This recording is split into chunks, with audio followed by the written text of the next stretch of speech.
are discussing specifically today on education.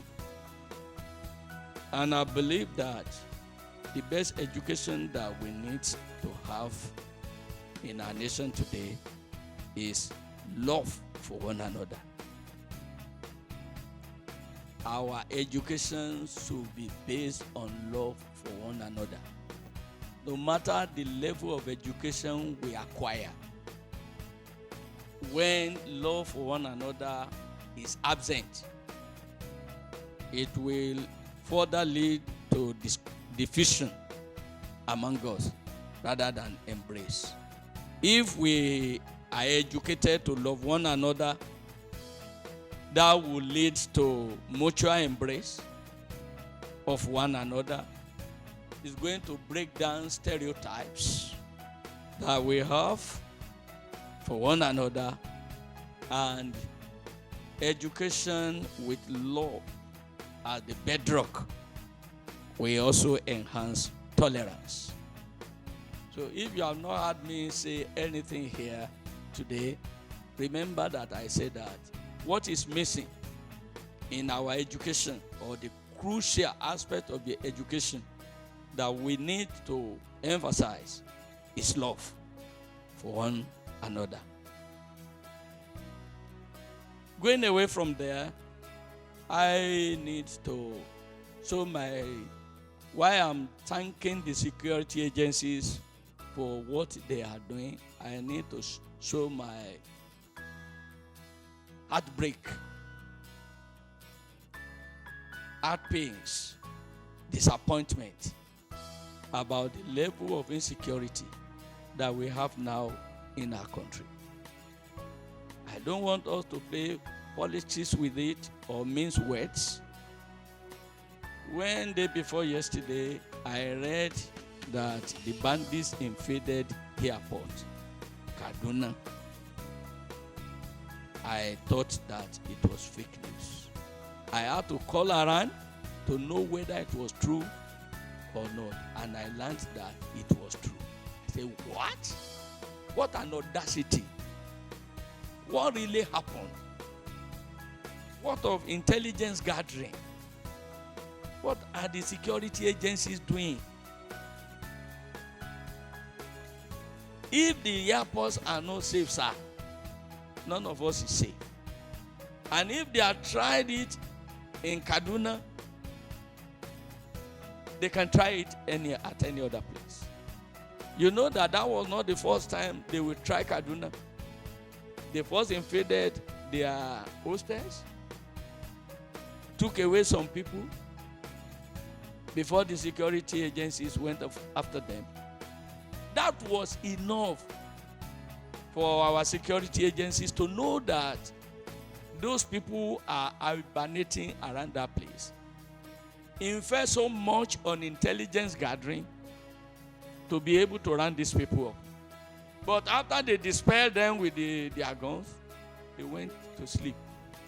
And these people gathered forces again. Thank God that they didn't kill many people, but at least a soul was lost, which ought not to be lost.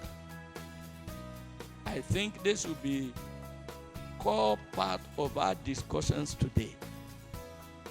We as leaders cannot just sit down and think that all is well.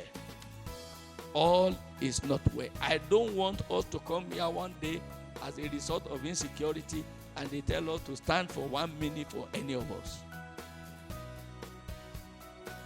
We have no other country, remember. We have no other country, and we must do everything to make this country safe. The situation on ground is not good at all. Number 2 is the issue of ASU. We will report back to you later in our meeting all our efforts. For me, I'm not pleased enough with ASU because they were impatient. I and the co-chairman and others that you sent went to meet with them. Instead of them to be patient with us, to know how to get the government to commit itself, they went and declare the strike again. Why our intervention was going on. To me, that was not respectful enough. So that was the reason we left them. But for how long shall we continue to allow the impasse between ASU and the government to continue? Our children are the ones suffering for it, and our future. Because our future is the children that the Lord God has given to us. How can they be playing with the future of these children like this? It pained me. At times, the government also does not allow us to believe that they don't have the money. It was at that time when they were saying there is no money to answer ASU that the government went and donated $1 million to Afghanistan. How reasonable is that? When you have your own Afghanistan here at home, you have not taken care of, you are donating to another one. Who will believe you that you don't have money? We need to take a drastic decision about this impasse between ASU and the federal government, which is running to months now without any solution in sight. So we perpetually close down the universities, and we are talking of education here, when there is no facility to be educated. Also, the unabating inflation is a cause for concern. I know that the war in Ukraine has contributed more to the devaluation of Naira, and it has also contributed to scarcity of petrol. But when the problem was not there, we have been experiencing scarcity of petrol here. So that's why I don't want to capitalize, anybody to capitalize on Ukraine. What we are experiencing now will continue to happen unless we have a government that is more serious, drastic, task-oriented, to take the bull by the horn. What is causing lack of, what is disturbing or stopping the government from putting our refineries in shape? If we have our refineries, we don't need to depend on import from abroad before we fuel our vehicles. Why? What is stopping them from making a positive change? If others don't have refineries, how can we get our own crude oil refined from them? Why are we so lazy? Why are we not putting things right? For God's sake. These are the things we need to say, because we own this country together. Though we have put some people in charge to represent us, let us tell them when they are not representing us well. They are not doing it well. And we expect better performance. I hope also we will be concerned in this meeting about the situation in Ukraine. Russian inflation of Ukraine at this time is a negative development. I said that because there is nothing that Russia wants from Ukraine that cannot be discussed at the round table.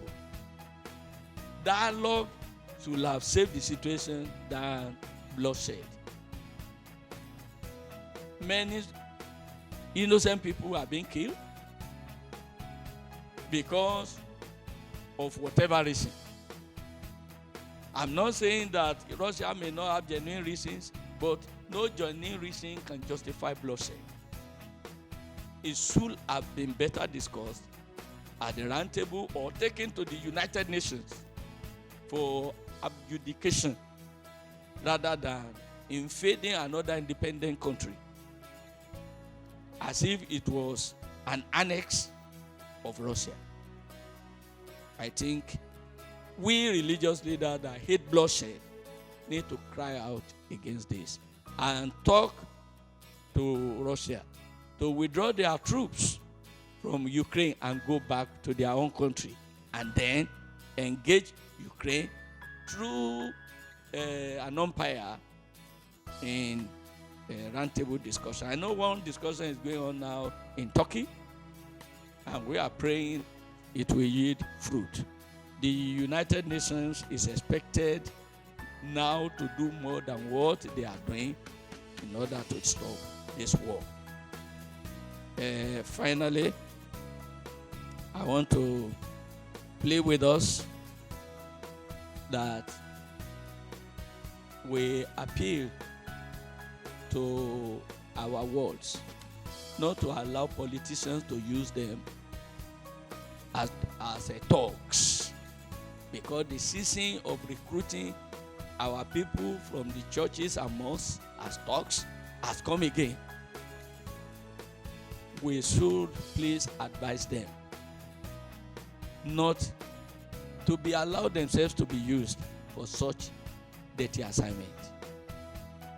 We should intensify prayers both in the mosques and the churches more for a better leadership in 2023, and do everything within us as religious leaders to urge our followers to vote names, not to vote parties, but to vote integrity, character. This is what is going to give us a task-oriented leadership that we need in this nation to move our nation forward.